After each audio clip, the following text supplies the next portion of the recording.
কলিজার ভাই বোন, যে মাটির বুকে সহিত আমার কলিজার ভাই বোন, এক ফোঁটা গুণ থাকতে দেহে থাকবে না গুণ, আর ফোঁটা গুণ থাকতে দেহে মানব না আর কভু, দিল্লি যাওয়া বাবার নামে কোন শয়তান প্রভু।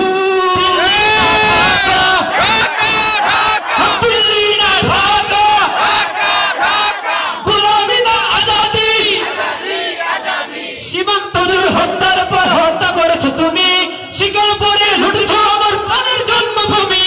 সীমান্ত জুড়ে হত্যার পর হত্যা করেছো তুমি, শিকল পরে লুটেছ আমার প্রাণের জন্মভূমি। বন্ধুত্বের সেই কলিকাল কবে হয়েছে শেষ, বন্ধুত্বের সেই কলিকাল কবে হয়েছে শেষ, আগের মতো নতজন হয়ে থাকবে